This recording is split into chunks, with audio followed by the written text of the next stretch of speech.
Hey, good afternoon, ladies and gentlemen, and once again, welcome to a spectacular Saturday afternoon of world-class action. Welcome to Gulfstream Park for the first of 3 Florida Sire Stakes days. Track announcer Pete Aiello, joined by a guy that needs no introduction, but we're going to give him one anyway. This is a guy that has not hit the Rainbow Six once, but twice in the last 3 days.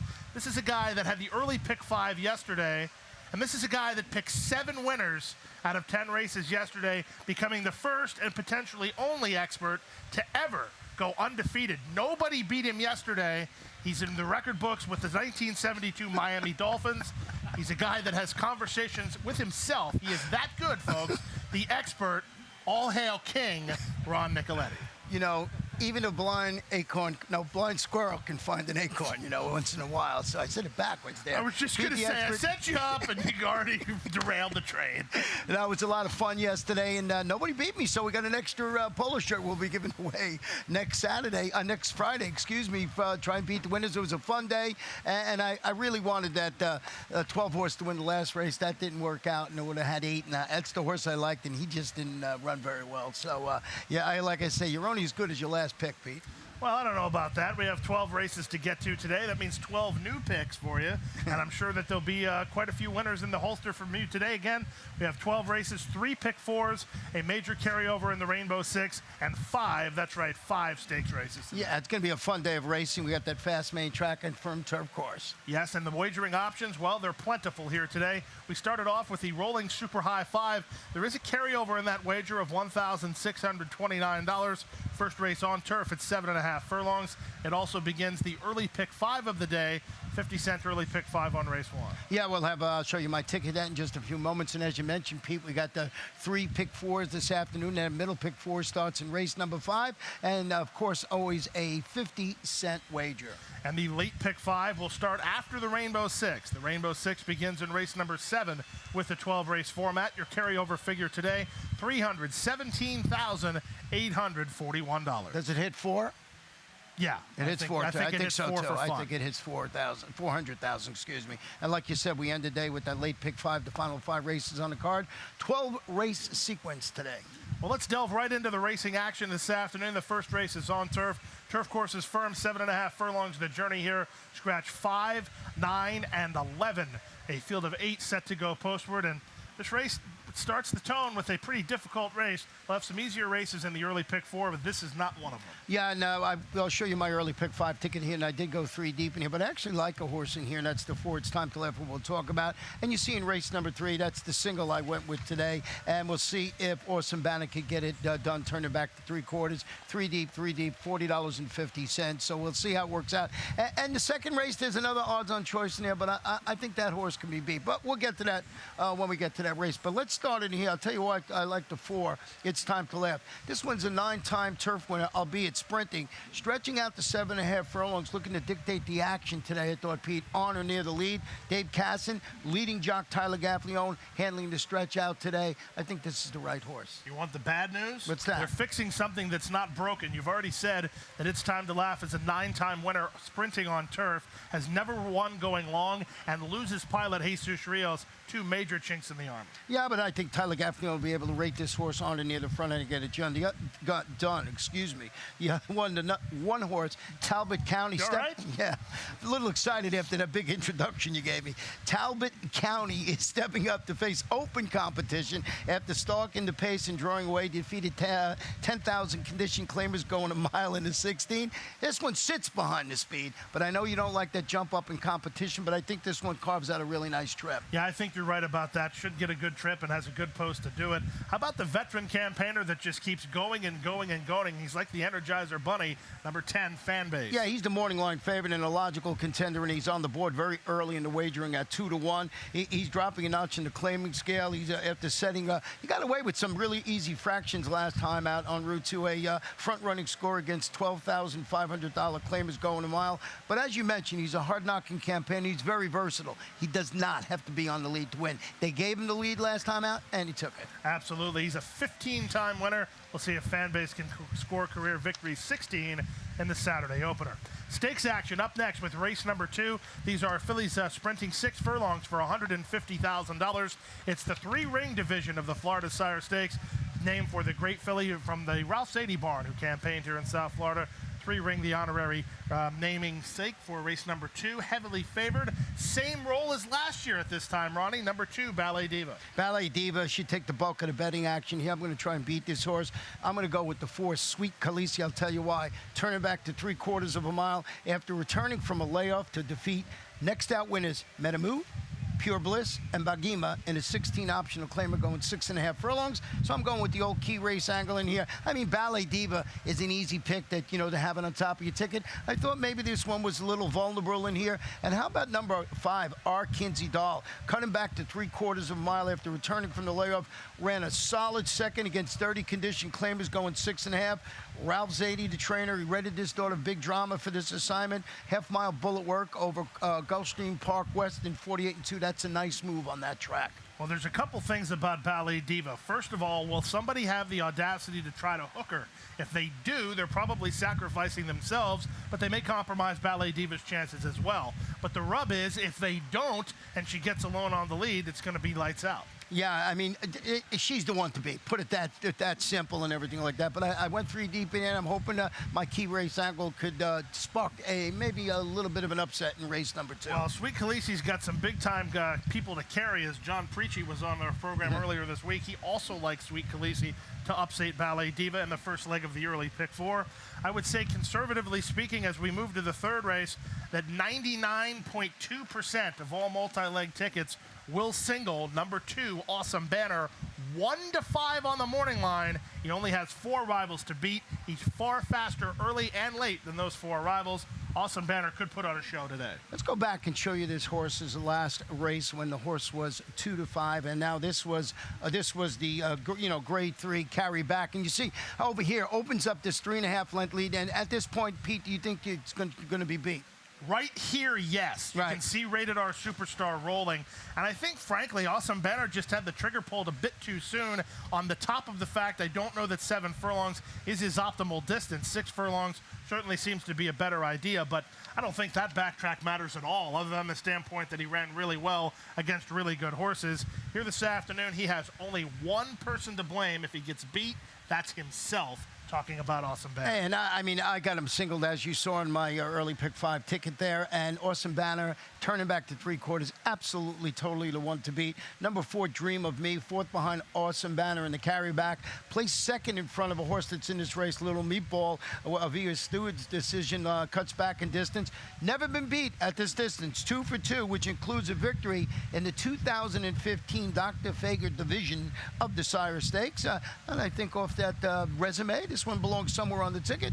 Maybe run 2nd, Awesome Banner, the way I see it. I agree completely. Oh, that's it. And Little Meatball on the ticket. My buddy cut him back. Didn't run very well in the grade 3 carry back, but was solid against $35,000 optional claimers. That one's in there for the trifecta bettors or exacta bettors. I think maybe this horse can wake up, but certainly Awesome Banner, the one to beat. Well, let's look now to the 4th race on the program. This is the 3rd stake of the day. This is the Soaring Softly on Turf, named for the great race mare chain campaign by Jimmy Toner, who won the inaugural Breeders' Cup filly and mare turf. A scratch in here of 1 Cali Cat. We have a field of 7 lined up to go to post. Daring Kathy tries 2 turns again for the first time. When I looked at this race, I thought that she could dictate the terms or at least stalk a couple of lesser speeds. Did you agree with that? That's my best bet of the day today. Daring Kathy, 7 starts, 3 wins at the distance. Last time was 2015. Last July, won a $100,000 stake up at Belmont, then went to Saratoga and didn't run that well. But this one, you're absolutely right. I think she flaunts her class in this spot and gets the job done. And she is a 3-time winner at the distance. She's been sprinting all along against the boys, going back with the girls today. I think she's got a good shot. Lori Store is a horse that doesn't need any introduction. She's made over 300,000. She is a stakes winner. She won the Sunshine Millions this year. If number 5, Daring Cassie, hooks it up with number 6, First Illusion, is it her that benefits the most? Well, she's a defending champ in the Soaring Softly, turning back to a mile after returning from that almost 6-month layoff to finish 4th. That was in a mile in the 16th. Spook Express with Marty Wilson, MCL Lamio. This is a 4-time local turf winner. And the other horse from the Marty Wilson barn, E.B. Rider.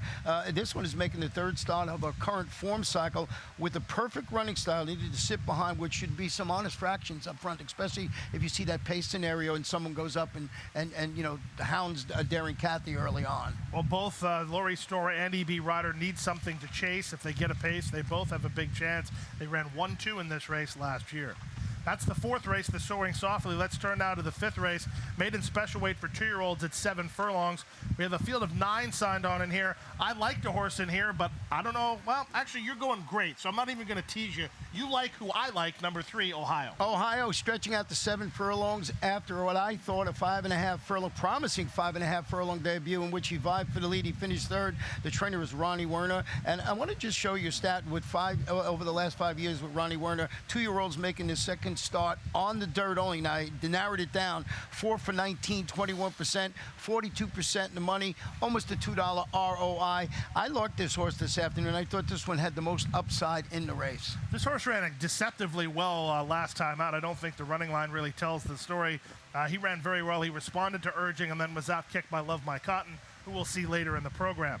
For second, you like the 4, Red Cotton, 3rd start, first start with Lasix. Yeah, he's getting Lasix after running and improved second against state-bred special weight competition, going 5/8, despite the fact that he might have bled in that race, so I thought he's got some upside. I think he's the morning line favorite in there. Closed it out with the 9, Legacy Azteca, stretching out to the 7 furlong distance, responded to the addition of blinkers by opening that 3.5-length lead, Pete. You know, looked like he was cruising along, got caught at the wire, finished second at 5.5. Jesus Rios going to ration that speed today. Well, he'll have to improve. I think this race is a fair bit tougher than his last race. Gunnevera was expected to win and ran down Legacy Azteca, but he did take a major step up. A horse that will need to improve but needs airtime is number 6, A Wheeze Dude under jockey Luca Panici. This horse went favored behind an impressive winner and Inspired in the debut. Finished 4th. It wasn't a great race, but it wasn't a bad race either. And obviously this horse has shown something in the morning to go favored on debut. Yeah, and you know, this horse ridden by Luca Panici, and boy, it fits his running style. And how great has he been riding this summer? He's doing a good job. So, Oz Dude, Oz Dude, a horse you might want to put on your ticket. Really nice price of 8-1. Race number 6 on the program is an allowance race with a $25,000 starter condition. But this is actually fun to me because this is the kind of race that if you don't follow South Florida racing, the next time anybody in this race is coming out of this race, you're going to go, oh, he's in from a starter race. Well, I've got news for you. This is a stakes race in disguise. The purse tells the story. $60,000 the purse here. Stakes horses all over the place. So it'll be fun, at least for me, to cash some tickets on horses coming out of this race next Well, time. number 9, Enterprising, is debuting locally for trainer Mike Maka, stretching out to 1 mile and 8. After finishing 5th behind a next out Grade 3 Oceanport Stakes winner, Black Type, won that race last Saturday up at Monmouth. That was an 80. The one that won this was they come out of was an $80,000 optional claimer going a mile at Belmont last time out. I think this is a perfect spot for this horse. I think he classes up nicely with this field. Made over $400,000, 96th best buyer of his life. He makes his South Florida debut today for a guy that rides the turf as well, if not better than anybody else in Matt Rispoli. How'd you like to be a horse like Charlie Mops, who qualifies for the starter allowance portion of this race, and then hooks horses like Enterprising, Rizwan, and Spring Up?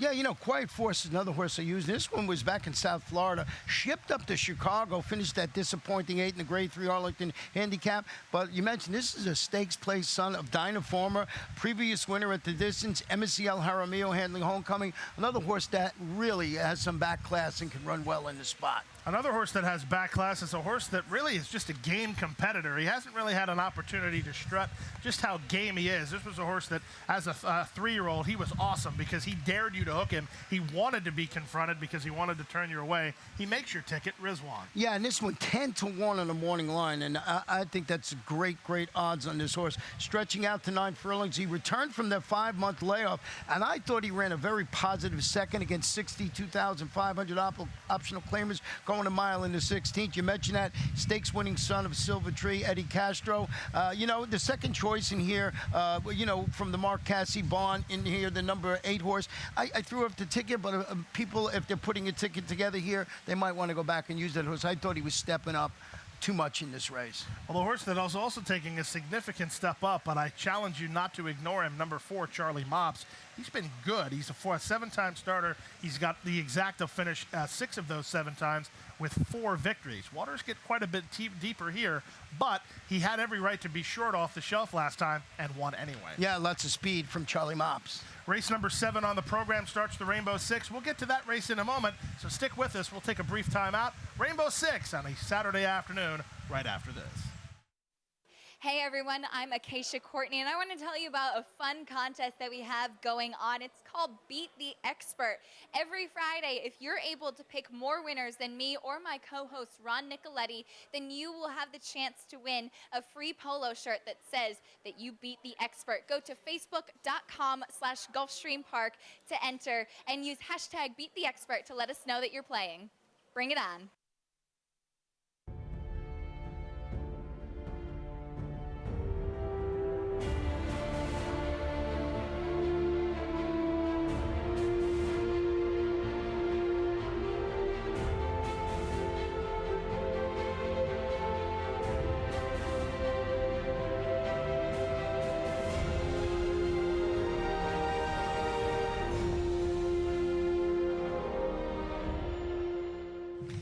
Back now for a preview of the Rainbow 6 sequence on the Saturday program from Gulfstream Park. Once again, welcome to those of you just joining us. Track announcer Pete Aiello, joined by the expert Ron Nicoletti. And yes, I know you're the expert, but there's a couple things that need to be disclosed. Number 1, we had our pancake wager yesterday, and I prevailed, as I thought I would. You beat me by a half length only. Yeah, well, hey, listen, they don't pay for margins. They only pay for finishes. Well, you owe me still 1 pancake. Not for long. No. Thank you for bringing that up, because you're picking race number 7. I would love to be able to get a pancake bet on. Well, let's show my Rainbow 6 ticket before we get into our pancake wagers today. I went with 2, 5, and 7, 3 deep. And then you see in race number 9, and I thought that was an easy one today, Pete, and that's 3 rules. We'll show you that horse's performance in a little while. 3, 3, and 3, $48.60. 2, 5, and 7 in here. Went with the number 5, Israeli's Dream. And lucky you can't hear what goes on during the breaks here. He was making fun of my pick here. Let me tell you why I like it. Ideal spot to step back up to the 25 level and cure that chalk burning status after finishing second again as the odds-on choice against 16 maidens last time out. Pete, I think it's an easier spot. I think she sheds the second-itis. It's an easier spot to step up in class after being defeated as the odds-on favorite in both of her last 2 races? Yeah. I think you missed your calling. You should have been a lawyer.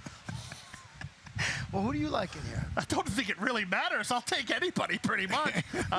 The 2, Savannah Smile has a look. The 4, Beautiful Alley, close good ground and adds Lasix. Fox has a first-time starter that makes your ticket.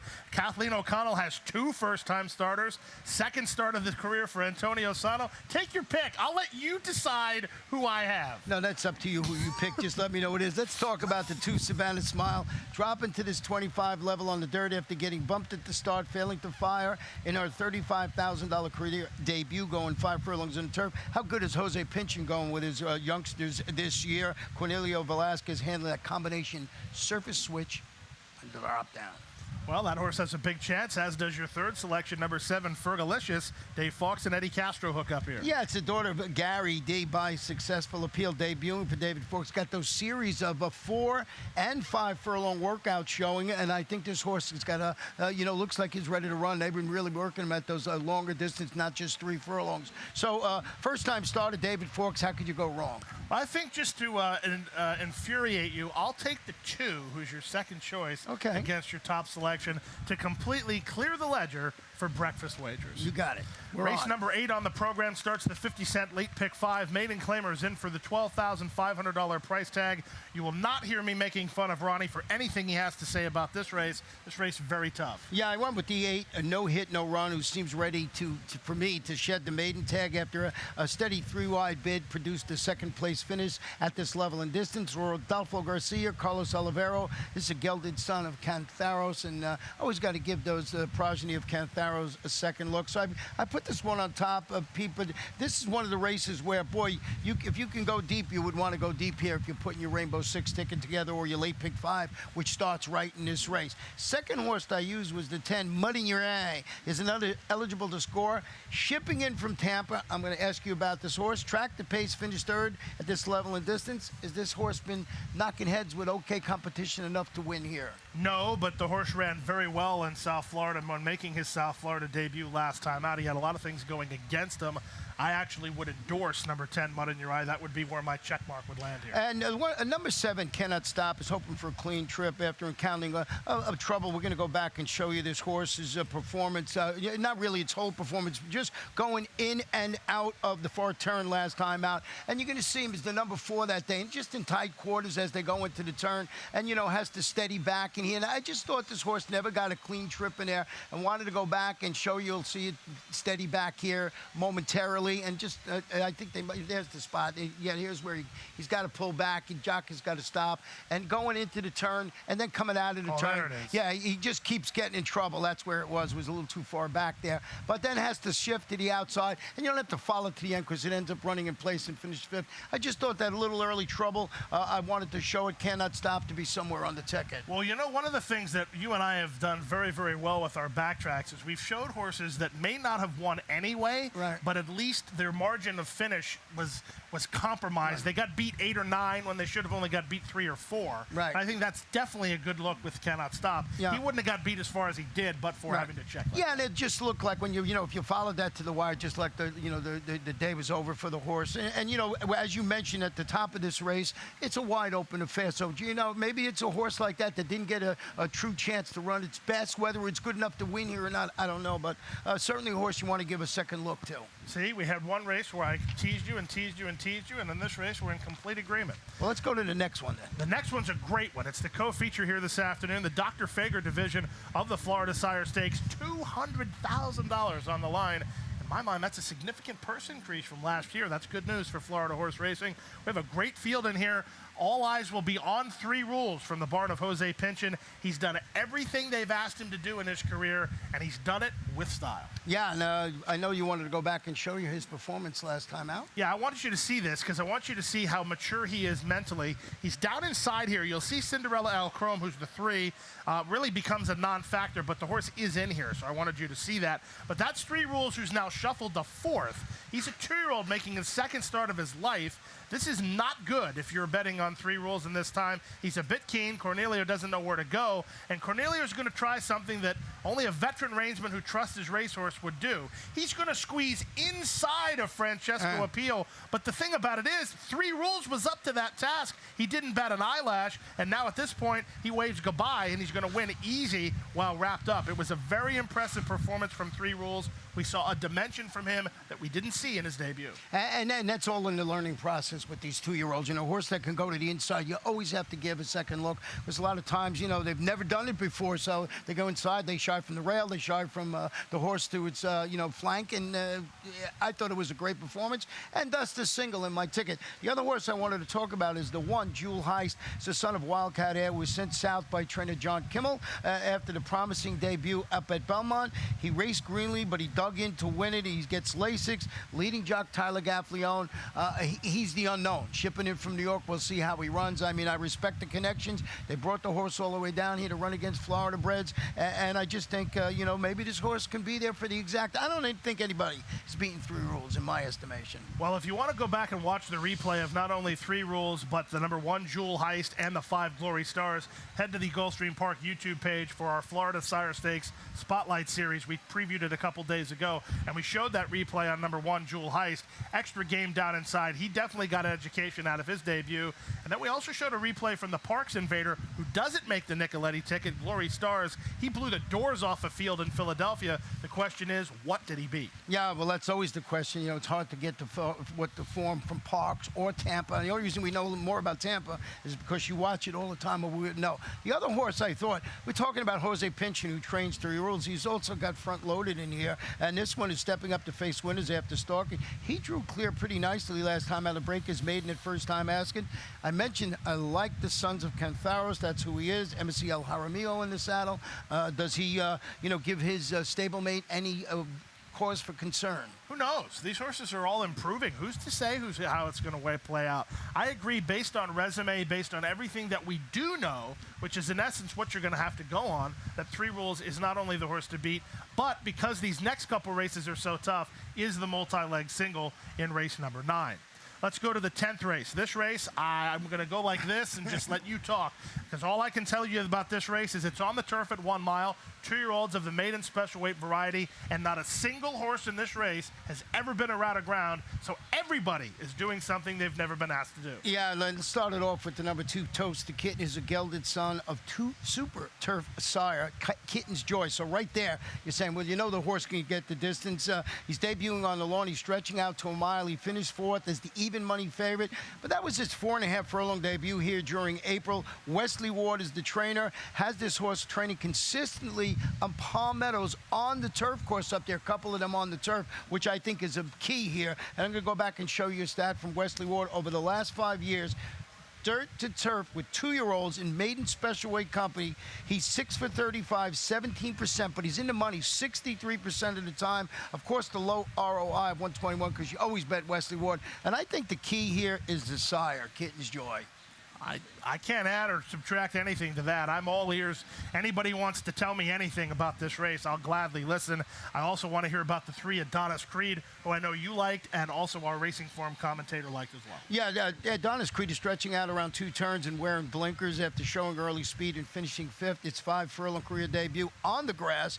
Trainer Mark Cassie, Tyler Gaffleone in the irons, and I just thought to stretch out the blinkers would help this horse. But here's another horse that I found intriguing. That's the number 9, Baltic. Is the son of City Zip, debuting on the turf for Arundel Farm, and trainer Ronnie Werner. After showing speed and finishing 4th, I thought it was a promising 5.5 furlong debut on the dirt. The barn is really strong, about 32% with maidens making the second start, but on the turf, only 5%. So you're getting some mixed signals there. Not really, because I think if you look at Baltic and you look at his workout pattern and you look at where he ran and how he ran, that last race was nothing more than a prep for this. They wanted to run him long on the turf. Just my opinion, but he's the horse, and I think is where he wants to be today. So you did have something to say about this race. I'm glad.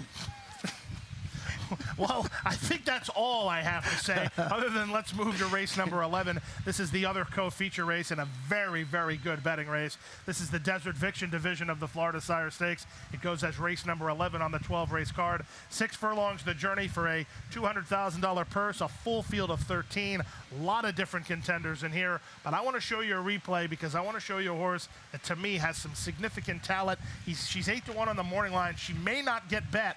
Number 2, Eva Meany. Watch the start. This is the key part of the race. Watch the start. They open the gate. 1, 2, 3 steps. Eva Meany's in front. 5 steps, she's too clear. She blasted out of there, and at this point, it's over. She never lets him have a chance. She straightens for the drive, and Louis Castillo just takes a peek over his shoulder and sees that he has nothing behind him. It was a very, very good performance. I talked to Louis after this race. He's very high on her. She's a daughter of Cantharos. Who knows what will happen if she gets hooked by Our Incredible Life, but who knows, does she need the lead? Maybe not. Yeah, and that was a good performance. A horse I did not use him. I typically have to go back and do some more research there. Isn't there a scratch in this race of the number 8 horse, I believe? Yes, yeah. The number 8 horse, Driving Mrs. B, is out, so just 12 to choose from. For multi-leg players, that might be a merciful thing. Yeah. Well, I went with the 2 Cajun Delta Dawn as a half-sister to stakes winners Peace at Dawn, Cajun Breeze, and Mom's Laugh, who's stretching out slightly after following her debut maiden score, going 5 furlongs in the slop, comes back with another game score, but that is on a good track. That was in the $75,000 Cassidy Stakes, so her chances on a fast track are still up for debate. Yes, but what's not up for debate is that she is the filly equivalent to Three Rules in the sense that she's done everything they've asked of her to do. She closed outside in her debut. She closed up the fence last time out. She took dirt. She could sit behind horses. But as John Preachy mentioned when we did our Sire Stakes preview, she actually has enough tactical speed to put herself in a good spot. Never anything to underestimate. Well, what about the number 12 horse in here? This one, Perfect K. This one renews the rivalry with Cajun Delta Dawn after opening what appears appeared to be an insurmountable 3.5-length lead before getting collared at the wire, settling for third in the aforementioned Cassidy Stakes. I agree with your statement that it looked like an insurmountable lead. I personally, from my vantage point, thought she was home, cooled out, and back to the barn as they turned for home. She put away White Gold, who was the 3-5 odds-on favorite in that race, and then Cajun Delta Dawn had enough of a stretch kick to run her down.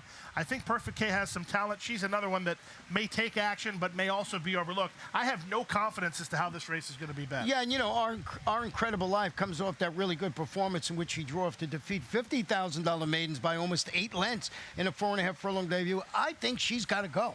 And she's going to go with your top, well, I don't know if it's your top selection, but the horse we just showed the backtrack on. I was just going to say, my top selection is the horse you're talking about, number 7, Our Incredible Life, for exactly that reason. Here's the thing. I know it was 4.5, and I know sometimes the 4.5 furlong races, the times are not all that relevant as it pertains to the longer races. But she blitzed early, 21-3, fastest opening quarter in this race. And not only did she blitz, she opened up after setting that fast fractions. I personally don't think Eva Meany will be on the lead. I think the reason she was on the lead last time out was because she broke so quick.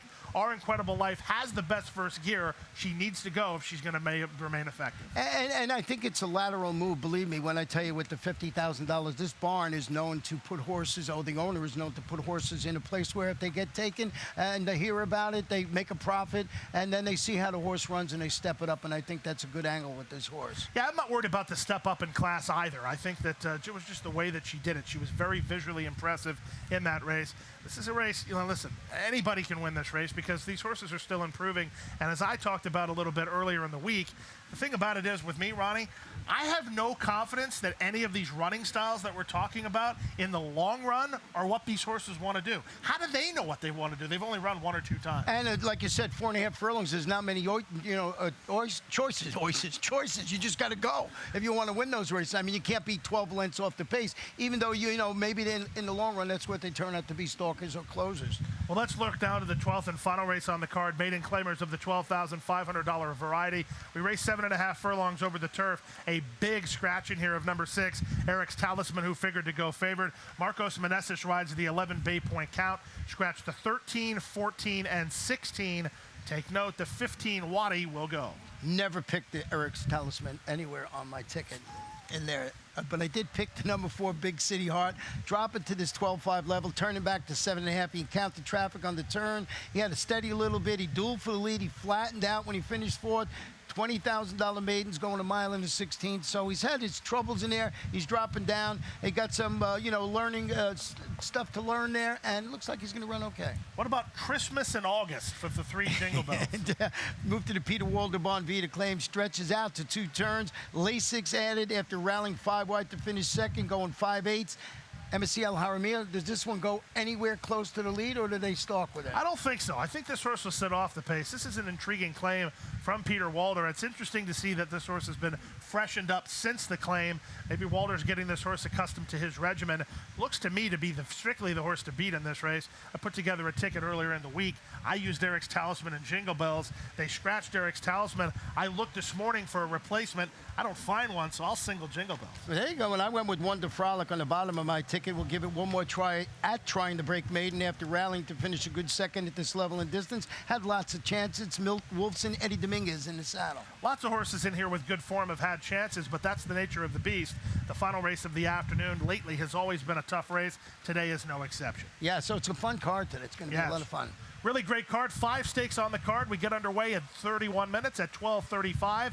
Florida Sire Stakes action. The Florida Sire Stakes races are races 2, 3, 9, and 11. We also have the Soaring Softly. It goes as race 4, which means the early pick 5 has 3 stakes races in it. Going to be fun, and we got our pancake bets, so lots of good things to look forward to. Enjoy your afternoon with us here at Gulfstream Park.